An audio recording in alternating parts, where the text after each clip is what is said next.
Guys, আসসালামু আলাইকুম। Welcome back to my channel. আশা করি সবাই খুব ভালো আছেন। আলহামদুলিল্লাহ, আপনাদের দোয়ায় আমি খুব ভালো আছি। আজকে চলে আসলাম আপনাদের সাথে শেয়ার করার জন্য আমার দৈনন্দিন জীবনের একটি অংশ। আশা করি আপনাদের কাছে ভালো লাগবে। আপনাদের সবাইকে অনেক অনেক ধন্যবাদ আমাকে এইভাবে সাপোর্ট করার জন্য। আজকে আমি ব্রেকফাস্ট দিয়ে আমার দিনটা স্টার্ট করছি।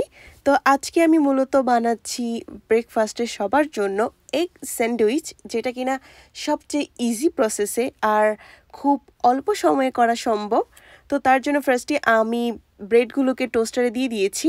এখন 2টা এগ বয়েল করে রেখেছিলাম, সেটাকে আমি কিউব করে কেটে নিয়েছি একটা নাইফের মাধ্যমে। এরপর আমি ভেজিটেবল হিসেবে ইউজ করছি স্প্রিং অনিয়ন। তো স্প্রিং অনিয়নটাও আমি কেটে নিয়েছি। এখন একটা বোলে আমি এগ আর স্প্রিং অনিয়নটা নিয়েছি ব্ল্যাক পেপার পাউডার। এরপর নিলাম মাস্টার্ড পেস্ট। তারপর আমি নিচ্ছি অনিয়ন পাউডার। এরপর নিচ্ছি প্যাপ্রিকা পাউডার।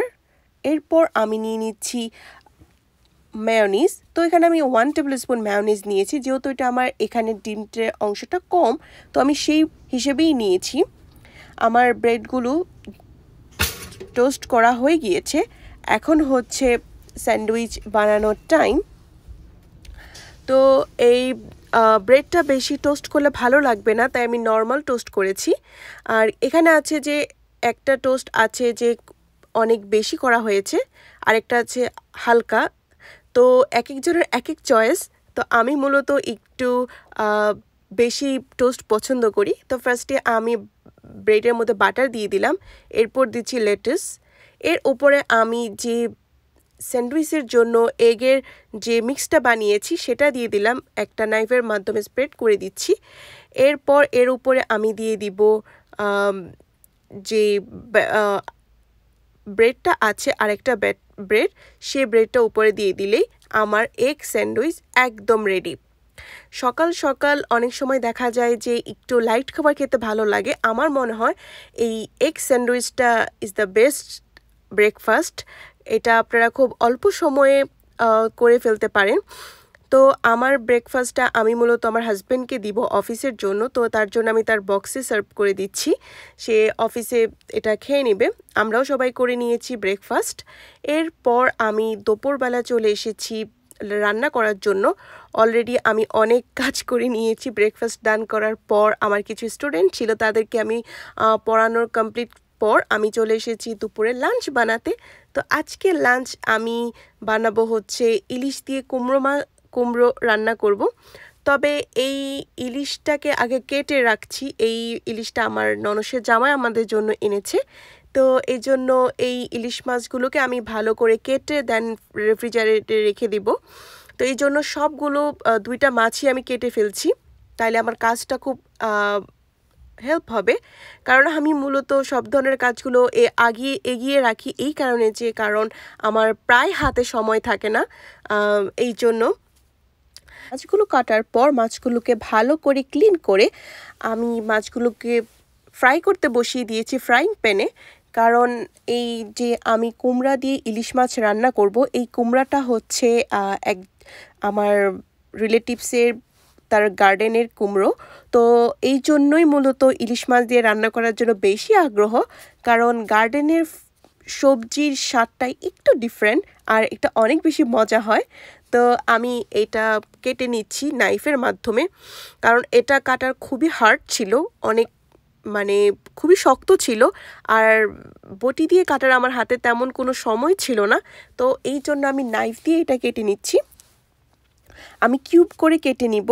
আমি এক এক মানুষের এক এক রকমের আসলে কাটার সিস্টেম, এক এক রকমের সংসার গুছানোর সিস্টেম, এক এক রকমের রান্নার সিস্টেম। আমারটা সম্পূর্ণ আমার ইচ্ছেতেই করা হয়। তো একটা পিলারের মাধ্যমে তার কুমড়ার খোসাগুলো আমি ক্লিন করে নিচ্ছি। এরপর ক্লিন করার পর আমি যে মাছটা ফ্রাই করে রেখেছিলাম সেটাকে আমি উল্টিয়ে দিচ্ছি, কারণ এই মাছটা ফ্রাই হয়ে গিয়েছে, এর চেয়ে বেশি ফ্রাই আমি করব না। তারপর আমি যে কুমড়োটা ক্লিন করে রেখেছি, আমি অলরেডি এটাকে পিল করে তারপর আমি এটাকে ক্লিন করে রেখেছি। এখন আমি এটাকে কিউব করে কেটে নিচ্ছি রান্নার জন্য। তো মাছগুলো আমার ভাজা হয়ে গিয়েছে। এখন মাছগুলোকে আমি একটা প্লেটে নিয়ে নিচ্ছি। এরপর যেই তেলটার মধ্যে আমি মাছগুলো ভেজেছি সেই তেলটার মধ্যেই আমি পেঁয়াজগুলো দিয়ে দিব। কারণ মূলত আমি যেই তেলে মূলত ইলিশ মাছটা দিয়ে কোনো কিছু প্রিপেয়ার করি, ইলিশ মাছটা আগে ফ্রাই করি, তবে সেই কারণেই আমি সেই একই ফ্রাইং প্যানে সেই রান্নাটাই কমপ্লিট করি। তো তেলের মধ্যে আমি পেঁয়াজ কুচিগুলো দিয়ে দিয়েছি, তারপর দিলাম অল্প লবণ যাতে পেঁয়াজটা একটু নরম হয়ে আসে। পেঁয়াজটা ব্রাউন হয়ে যাওয়ার পর দিয়ে দিলাম রসুন বাটা, হলুদের গুঁড়ো, মরিচের গুঁড়ো। এরপর আমি আর কোনো ধরনের স্পাইস অ্যাড করছি না, কারণ এই ধরনের রান্না মূলত ইলিশের রান্নাগুলোর মধ্যে বেশি স্পাইস একদম ভালো লাগে না, ইলিশের ফ্লেভারই মূলত রান্নাটা কমপ্লিট হবে। এরপর মশলাটা কষানোর পর আমি দিয়ে দিলাম যে কুমড়াটা আমি কেটে রেখেছি সেই কুমড়াটা। এরপর দিয়ে দিলাম ফালি করা কাঁচামরিচ। এটাকে আমি কিছুক্ষণ কুক করব। দেখতেই পাচ্ছেন যেটা অলরেডি অনেকটাই হ্যাভ ডান হয়ে গিয়েছে আর রান্নাটাও মোটামুটি হয়ে গিয়েছে। এরপর আমি এর মধ্যে অ্যাড করে দিব একটু পানি, একটু ঝোল রাখবো, মানে মিডিয়াম ঝোল। তারপর আমি এটাকে কিছুক্ষণ কুক করব, প্রায় 10 মিনিটসের মতো। এরপর আমি দিয়ে দিচ্ছি এখানে ইলিশ মাছ। দেখতেই পাচ্ছেন আমার রান্নাটা একদম কমপ্লিট। নামানোর আগে ধনেপাতা আমি দিয়ে দিয়েছি। আমার ইলিশ মাছের রান্নাটা ডান। এখন আমি আরও একটি রান্না করার জন্য চলে এসেছি, আরও একটা ডিশ রান্না করব। তো এটা হচ্ছে আমেরিকার অ্যাসপারাগাস। এটা অ্যাসপারাগাস ভেজিটেবলস। এটা হচ্ছে আমাদের দেশের লতির মতন অনেকটা। তো আজকে আমি অ্যাসপারাগাস দিয়ে চিংড়ি মাছ রান্না করব। এটা খেতে অসাধারণ হয়। তো আমি আজকে অ্যাসপারাগাসটাকে কেটে নিচ্ছি। অ্যাসপারাগাসটা মূলত একটা ভেজিটেবল যেটা কিনা হ্যাফটাই একটু নরম থাকে আর হ্যাফ পার্টটা শক্ত থাকে। তো এই জন্য আমি হাত দিয়ে প্রথম ট্রাই করলাম যে না, অনেক টাইম চলে যাবে। তো এর জন্য আমার সবচেয়ে বেস্ট আমি নাইফ দিয়ে হ্যাফ শক্ত পার্টটা ফেলে দিয়ে দেন নরম পার্টটা রাখবো। তো এই জন্য আমি নাইফের মাধ্যমে হ্যাফ পার্টটা কেটে ফেলে দিয়েছি, শক্ত পার্টটা। এখন যে নরম পার্টটা আছে সেই নরম পার্টটাকে জাস্ট 2 ইঞ্চি মতন পরিমাণ মতো, জাস্ট আমার চোখের আন্দাজের মতন আমি লতির মতো কেটে নিয়েছি। এরপর আমি কেটে নিচ্ছি পেঁয়াজ, তারপর কেটে নিব মরিচ। এরপর আমি অলরেডি ফ্রাইং প্যানে তেল বসিয়ে দিয়েছি, কুচনো পেঁয়াজ দিয়ে দিলাম লবণ। এটাকে কিছুক্ষণ আমি কুক করব। যখন এটা ব্রাউন হয়ে এসেছে এখন আমি অ্যাড করব আদা বাটা, রসুন বাটা। এরপর আমি অ্যাড করছি হলুদের গুঁড়ো, এরপর অ্যাড করছি মরিচের গুঁড়ো। এরপর আমি এটাকে ভালো করে কিছুক্ষণ কষাবো। কিছুক্ষণ এটা কষানোর পর আমি অ্যাড করে দিব অল্প পানি। যখন এটা অলরেডি কুক হয়ে যাবে, মানে কষানো কমপ্লিট হয়ে যাবে, তারপর আমি অ্যাড করে দিব যে অ্যাসপারাগাসটা আমি রেখে দিয়েছি, সেটা ক্লিন করে রেখেছি, সেটা সে মশলাটার মধ্যে আমি অ্যাড করে দিচ্ছি। এখন খুব ভালো করে আমি মিক্স করব। অ্যাসপারাগাসটা হতে কিন্তু কোনো টাইম লাগে না, তাড়াতাড়ি হয়ে যায়। তাই এর সাথে আমি অ্যাড করে দিচ্ছি চিংড়ি মাছ। এটা ফ্রোজেন ছিল আর ক্লিন ছিল। তো দেখতেই পাচ্ছেন যে মিক্স করার পর এই ভেজিটেবল থেকেই মূলত পানিটা এসেছে, আমি আর কোনো পানি অ্যাড করিনি। এরপর এটাকে ওর সাথে আমি অ্যাড করে দিচ্ছি কাঁচামরিচ। এটাকে আমি আরও কিছুক্ষণ কুক করব। অ্যাসপারাগাসটা খেতে পুরোই আমাদের দেশের লতির মতো। আর আমার রান্না করা ডান। এখন হচ্ছে লাঞ্চও মোটামুটি আমার কমপ্লিট। এটা হচ্ছে বিকেলবেলা লাঞ্চ করার পর স্টুডেন্ট আরও কিছু ছিল, তাদেরকে পড়ানোর পর আমি চলে এসেছি ক্লিন করতে, যেটা সবচেয়ে হার্ড পার্ট। দেখতেই পাচ্ছেন যে সিঙ্ক একদম উপচে পড়ছে। তো এই হার্ড টাইম কাজগুলো তো করতেই হবে, কি করব বলুন। বিদেশের দেশে থাকি, তেমন কোনো হেল্পিং হ্যান্ড থাকে না, নিজের কাজ নিজেকেই করতে হয়।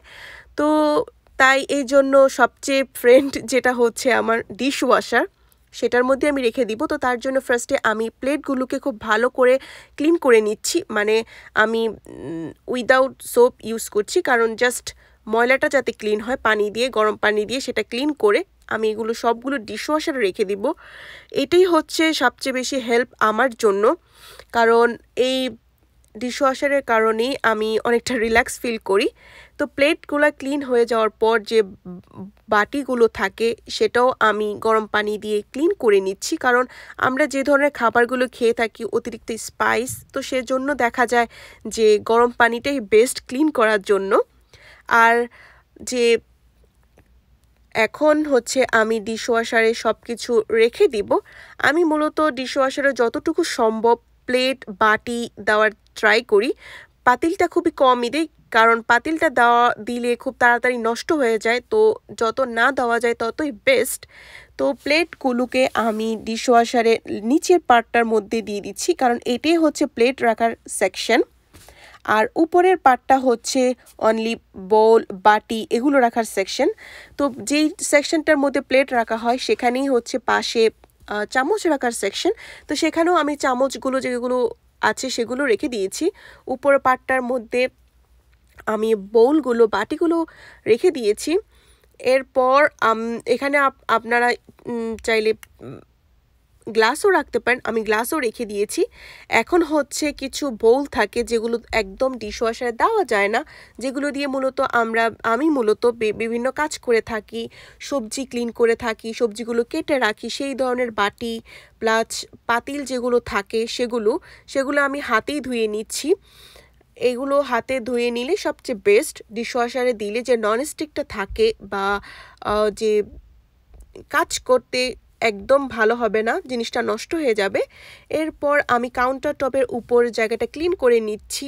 যখনই মাছ জাতীয় রান্না করা হয় চারদিকে একদম ছড়িয়ে ছিটিয়ে যায়, তো এই জন্য আমার কাউন্টার টপটা প্রতিদিন রাত্রে ঘুমানোর আগে ক্লিন করতে হয়। তো এই কাউন্টার টপের উপর আমি একটু ব্লিচ স্প্রে করে একটা স্পঞ্জের মাধ্যমে ভালো করে ক্লিন করে নিচ্ছি। এতে এটা বিশুদ্ধ হবে, প্লাস এটা যেহেতু এটা একটা কাউন্টার টপটা সাদা কালার, তো এই জন্য যাতে হলুদ কোনো দাগ না পড়ে যায় সেটার জন্য ট্রাই করছি। এখন পুরো কাউন্টার টপটার উপর আমি ব্লিচের মাধ্যমে স্প্রে করে রাখছি, এরপর স্পঞ্জের মাধ্যমে ক্লিন করে নিচ্ছি।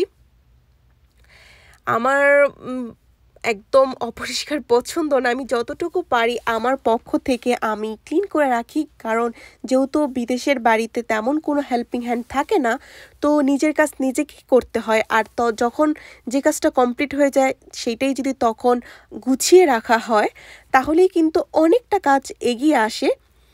এখন হচ্ছে ক্লিন করার পর ড্রাই হয়ে গিয়েছে কাউন্টার টপ। তো এর উপরে যে বক্সগুলো আমি রাখি মূলত এগুলো হচ্ছে টি পট, কফি পট আর হচ্ছে সুগার পট, সেগুলো আমি কাউন্টারের উপর রেখে দিলাম। এরপর হচ্ছে মূলত আমার আরও অনেকগুলো কাজ আছে। আজকে আমি প্ল্যান করেছি কিছু কমফোর্টার আছে সেগুলোকে আমি প্যাকিং করব। এরপর আমার কাউন্টার টপটা অলমোস্ট ডান। যখন একদম ক্লিন হয়ে যায় তখন মনে হয় যে কাজটা কিছুটা এগিয়ে এসেছে। লাস্ট যে কঠিন পার্ট সেটা হচ্ছে চুলাটা ক্লিন করা, কারণ এখানে প্রচুর স্পাইস থেকে যায়।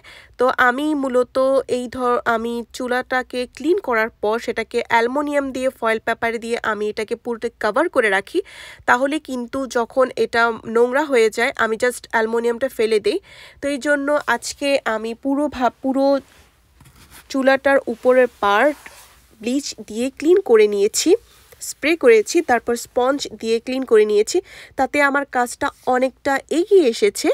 এরপর আমি উপরে অ্যালুমিনিয়াম দিয়ে খুব সুন্দর করে র্যাপ করে রাখবো, যাতে আমার কাজটা অনেকটাই এগিয়ে আসে।